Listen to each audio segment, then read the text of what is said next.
we're showing work, a retrospective here. It came right from the Whitney Museum of American Art in their new home, designed by Renzo Piano. And now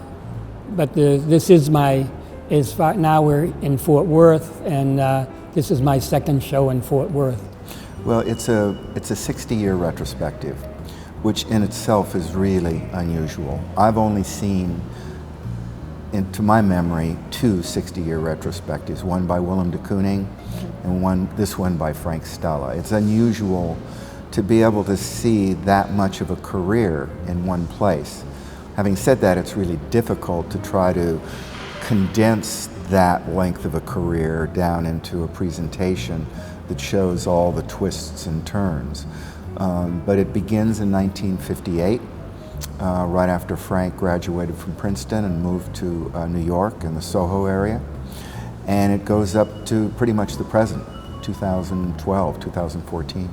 At the dinner during the exhibition, I told the story that I went to Frank and said, you know, it has been 3 decades since you have had a retrospective, and wouldn't it be great to do one that was on the East Coast and in Texas and then on the West Coast? And he said, I don't think so. It's a lot of work. And I took that, of course, to mean, yes, Michael, you should go right ahead and do that retrospective. And I did. And he hasn't said no. So at the dinner I said, the fact that you're here tonight, Frank, is encouraging to me. I feel bad to say it or something, or I don't understand, but just off the top of my head, I like it better here than what it was before. So maybe I'm optimistic about myself and about the work, I don't know. Well, Frank's black paintings were in a very famous show at the Museum of Modern Art called 16 Americans, and it was a show that MoMA did to take account of the importance of some of the best artists in America at the time. Frank was 22 years old. He was in a show with Jasper Johns, Robert Rauschenberg, Ellsworth Kelly, Louise Nevelson, Richard Diebenkorn.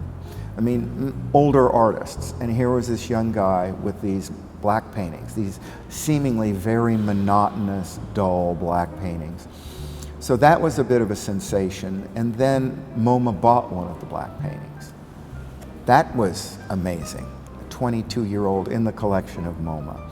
Well, he was, with the copper, aluminum, and the black enamel paint, he would literally go to the hardware store and say, what can't you sell? And the guy would go, on that table right over there.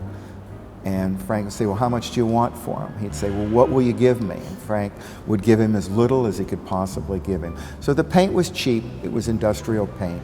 But, you know, he makes it sound like it was almost Duchampian, you know, a found object, but in this case, found paint.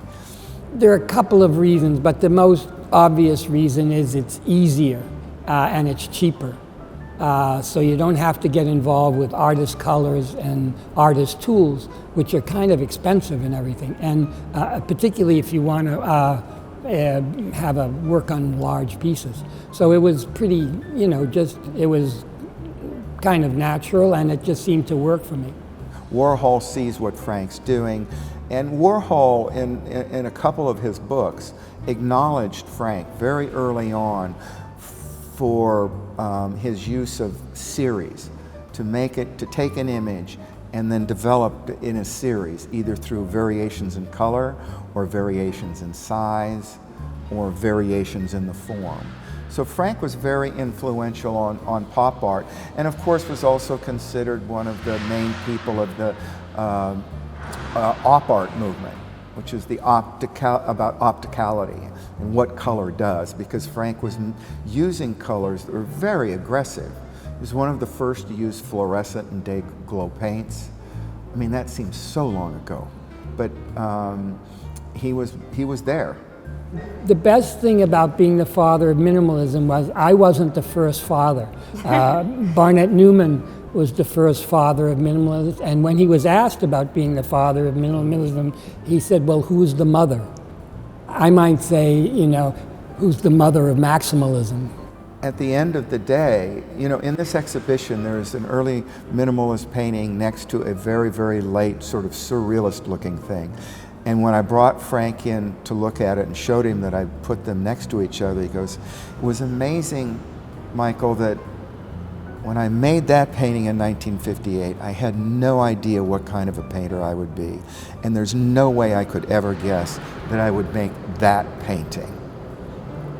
What I liked about Caravaggio is that people were so happy that it was so real looking, and so then all of the emphasis was on the idea that Caravaggio had this skill and developed this technique to make images on a flat surface look real.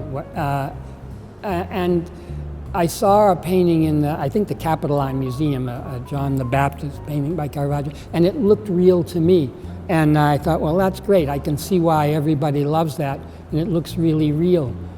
But I didn't care that much about the illusion, how the illusion was real. It was real to me in the sense that he wanted it to be, the effort that went into it was painting, and he painted in a way and made the effort to make the effort, the reality was in the pictorial effort to express the image. And so how real it looked wasn't the reality that I was looking at. The reality I was looking at was the reality of being so involved in picturing something, making a picture. Frank's work has always been about making painting very material and giving painting a presence in space that it had never had.